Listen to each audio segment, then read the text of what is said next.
Hi everybody, this is the Bales Hay Farm and Ranch Show. I'm Trevor Bales. Yes, my last name is Bales. Yes, I bale hay. Hit the thumbs up, like it, please share it. You guys have done a great job on the comments. I love them, especially those of you that say I look like Brad Pitt from Fight Club. Yes, I get it's a joke, but still, it's awesome. Those that say Thor, what's his name, Hemsworth? I love you guys. Yes, it's a joke, people. I have to remind my wife. She's like, you don't look like him at all. I'm like, I know, pumpkin, it's a joke. Anyways, thank you. And Forney and Fluidall. Thank you guys. Great products. Check them out.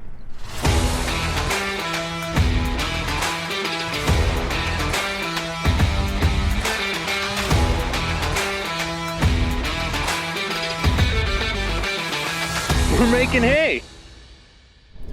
So I've been a couple videos ago, I told you guys we're getting something I was pretty excited about.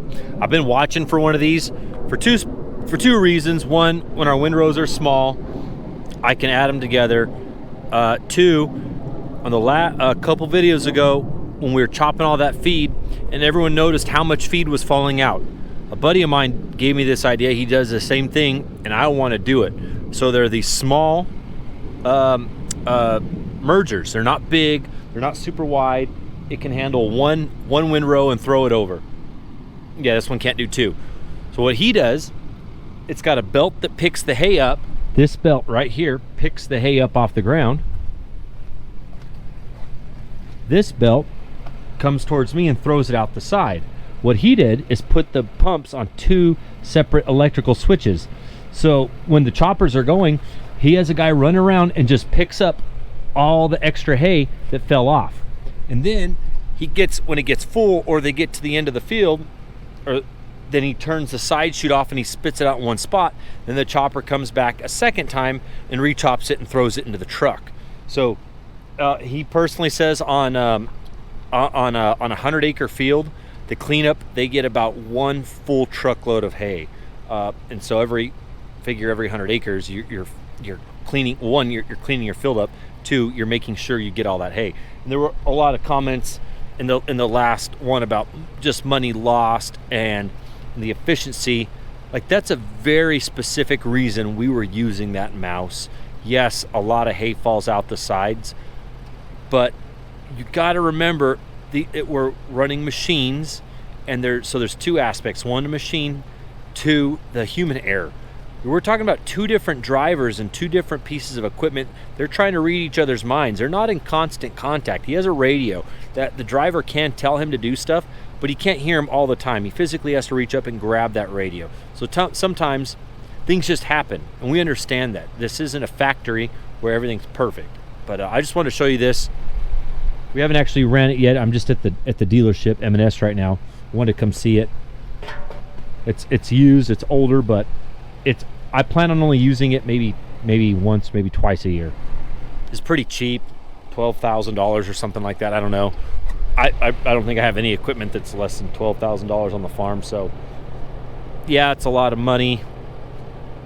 But when you think of how much fuel I can save and passes we can save over time with rakes and balers, especially in the spring and the fall when our yields are a little bit smaller and we can add windrows together, that really helps the baler a lot. So if I can throw one over on the outside and on both outsides and then rake three together instead of two, that's less passes with my rakes, less passes with my baler. Well, I shouldn't say less passes with the rake, I guess, because this tractor is still making that pass they would have made, but it's still less passes with my baler tractors. Those are the big tractors, those are the expensive tractors, balers, the steamers, all that's more expensive. So I'd rather have less passes with those than a smaller tractor. It doesn't take a very big tractor to pull this, I think.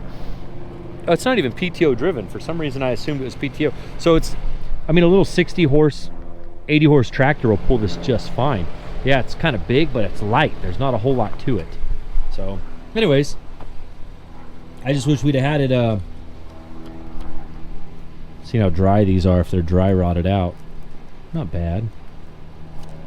I saw one broken one. I just wish we would have had it for doing all the chopping, then we could have been cleaning up this whole time, but we didn't, so next time. Every now and then people like to say how all I do is run around in my pickup and spend money. Yeah, I kind of do. It's kind of fun.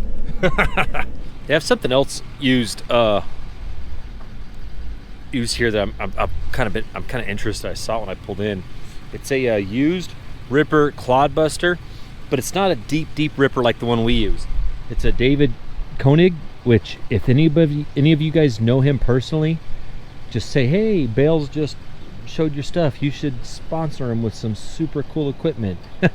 Anyways, this one's very used, which I'm not quite afraid of, but my thoughts are, just looking at it, I wonder if you'd sell me these attachments and these connectors, whatever you want to call them, and then I could just add them on my ripper and I could do my own. Because look, this one's still got, and then you could pull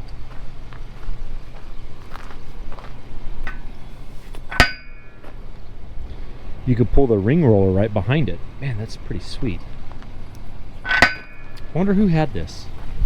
I'm gonna have to call around, see what farmer had this before it came in here, why they got rid of it.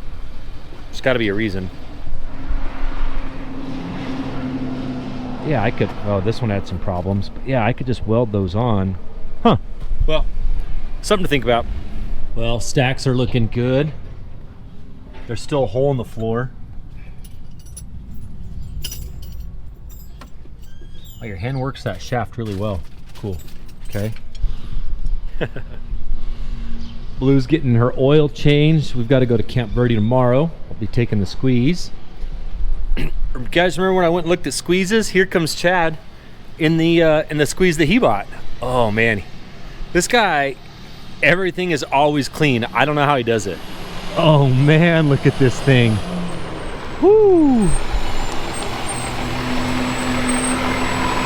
The 2006 looks like it's a 2023. Man, that thing is clean.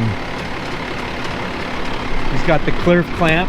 I think he bought it. That wasn't on there. He didn't buy it. Or that was on there. He didn't buy it. The clamp's separate.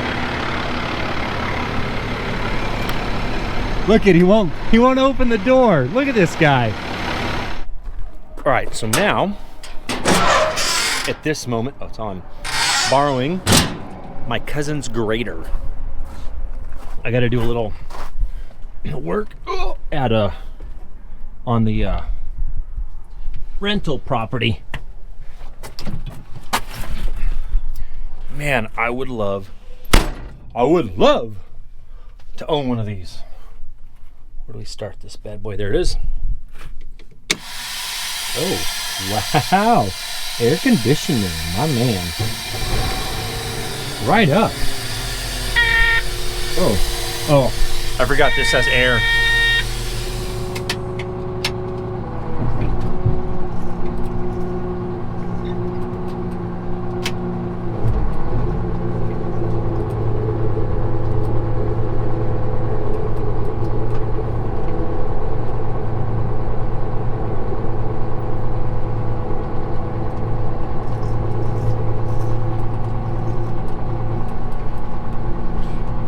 Put a flatbed on his pickup. Oh, it looks good. Makes me want one. But his pickup's a long bed.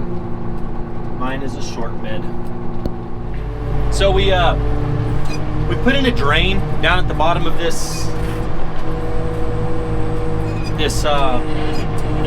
little 4 acres, and we used a front loader to put it in. And so and it's super, like, very U-shaped. And I'm going to use this grader to make it not so rough in a pickup truck. It's kind of the goal here.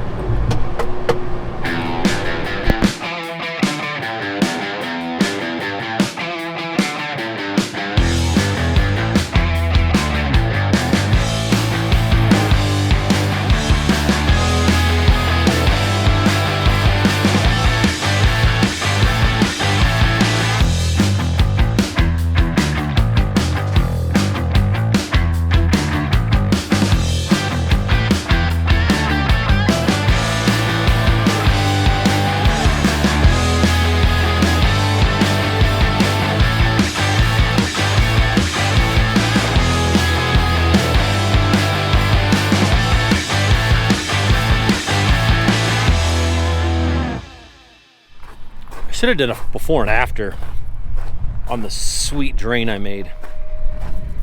Oh, there's a dump truck.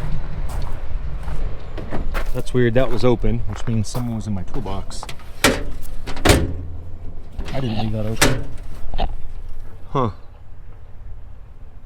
I don't think anything's missing. When your stuff's a mess, it's hard to tell. Hey everybody, this video is getting a little long, so we're gonna turn this into a two-parter because that's kind of how my life is. It's just a continual next part. So anyways, thanks for watching the show. Hope you enjoyed it. Don't forget to share it if you already haven't. Sorry, I got the hiccups.